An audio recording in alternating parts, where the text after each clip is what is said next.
Hello, in this video tutorial we're going to continue our work with After Effects, and we're going to import a clip into After Effects and try and put that down onto the timeline.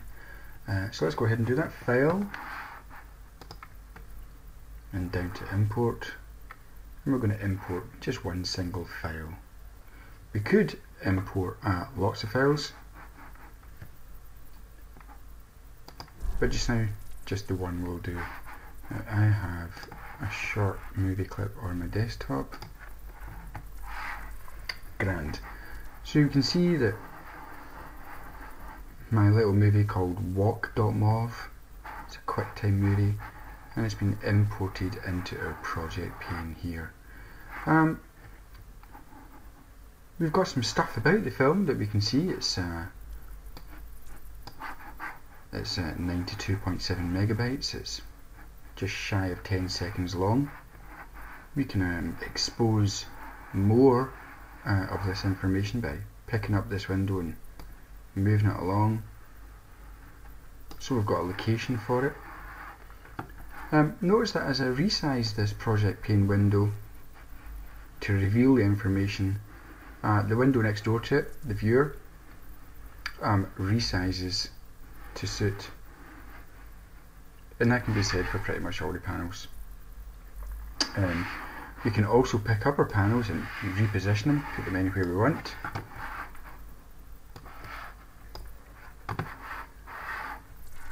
Okay, so let's get this clip down onto the timeline so that we can see it in our viewer. Before we do that, we could survey it. We could have a little preview of it just by double clicking it in the project pane, and we get a preview window open here. I could scrub through it, or I could play it just by hitting the space bar. That's grand. You'll see that as I hit the space bar and play through the movie, the time code changes down here to suit. I've also got another little drop down here, which is the scale of the film in the preview window. I could make it quite small, or I could ask it just to fit the window that's available. There we are. And to fit to that window, it's coming in at just over 100%, so just over full size. I might want to get it down to full size actually, which gives me a better idea of what it actually looks like. Cool, so let's get this down onto the timeline, switch off my preview window. I've had a good look at it, I'm happy with it. So I could just drag the file onto the viewer. Now this file is a 16:9 file, and we're working in a 4:3 DV-PAL environment. So what we've got here is an image or a movie file which is in physical dimensions larger than the window we have available. For me, I'm quite happy with that. I could resize it so that it fits in there, but I'd be left with a black bar on the top and the bottom, so I'm quite happy having it sized to fit the vertical dimensions. It's extremely bright just now, and that's because the exposure in the composition window has been ramped up. Now here's the exposure here, so I can adjust how light or how dark that is by clicking and dragging, or I could just click in there. I'm going to type 0, press enter, and that takes it back to the original exposure as it was shot on the camera. When I drag the clip into the composition canvas there, or viewer here, the clip dropped itself down into the timeline. It snapped to point 0 in the timeline, and we could scrub through it.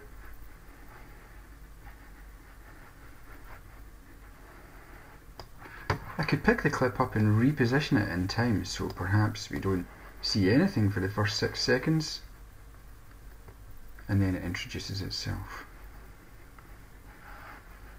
If I want to try and get the point in time more exact, I could zoom in to where my playback head is, and I could zoom using the zoom functions down here,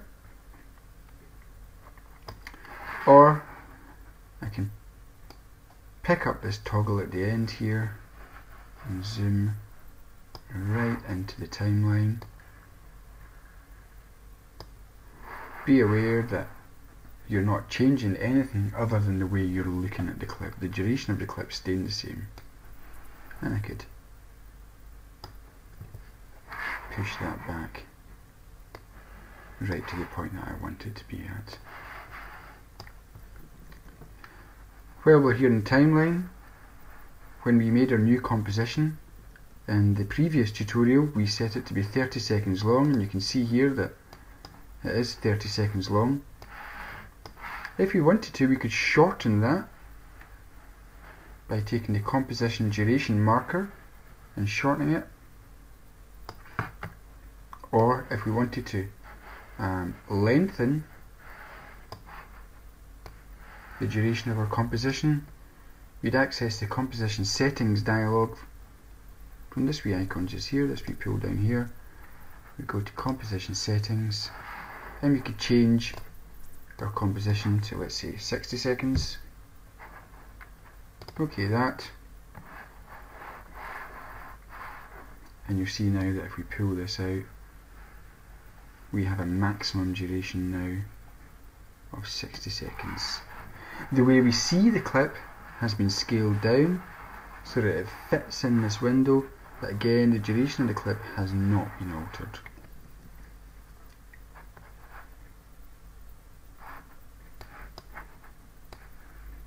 Let's have a look at the bottom of the composition window and discover, or have a look at some of the settings that we've got down here, some of the buttons we've got down here.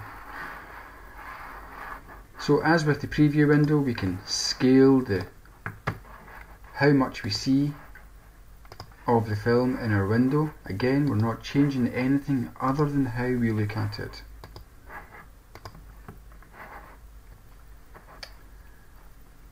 We can choose to expose a grid if we wanted to, a bit like Photoshop. Turn it off.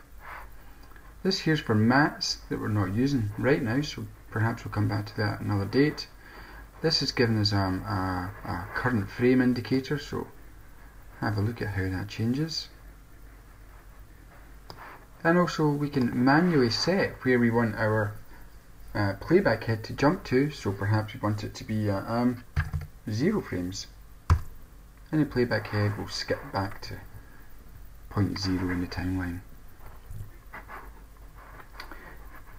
If your computer doesn't have too much grunt, if it's not a particularly powerful computer, we can ask After Effects just to give us half resolution for the preview of our file, or there's a quarter resolution, and it lets us work a little bit more efficiently in After Effects with our computer not using too much of its processing power to process these images. Active cameras to do with 3D, as is the view, and we've already chatted about how we can compensate for exposure.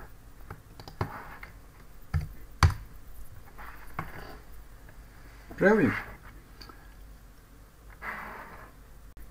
Let's go ahead and pull down another version of our film. We can use our walk.mov film as many times as we like. This time I'm going to pull the film not down into the viewer, but down onto the timeline, and you can see a little playback head moving as I scrub through the timeline. I have my finger on the mouse, I haven't dropped anything in there yet, but that little playback head is going to indicate where our film will be positioned. It doesn't necessarily snap to the beginning of the composition, and again I can pick that up and move it around. If we wanted to, we could set an in point and an out point for our film. Let's just have a look, we'll scrub through that. Okay. But beware, After Effects is not a video editor. It's not its strength. And if you want to do some serious editing, you should use Premiere before you bring your clips into After Effects. Okay, so we now have two layers in our timeline. The way After Effects looks at films is it looks straight down and it reads the top layer first. And unless we have something, a transparency setting here or a blending option here, we will not see the clips underneath it. We can, however, set a blending option. If you come across here to mode, I'm going to try overlay, and you can see now that we can see through the top layer down to the bottom layer. I'm going to pick up that top layer and move it so that the two layers are pretty much aligned with each other. And as we scrub through the clips, you can see the sort of ringmaster character has a sort of ghost there. If you're having difficulty, or your computer's having difficulty keeping up with your scrubbing, then you might want to change your resolution down to something that it can manage a bit better.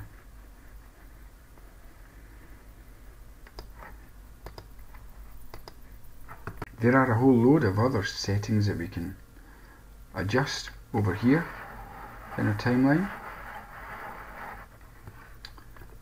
We can turn video layers on and off. We can turn on and off audio. We could lock our layer. Now can't move it or do anything else to it.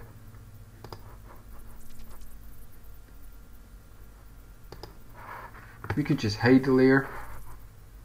Keep it there, but just hide it. We can adjust the way the layers look through each other. And we also have some matte things here that we can set. Okay, so have some fun with this just now, and in the next tutorial we can chat a wee bit about adding some effects to our clips. Cheers.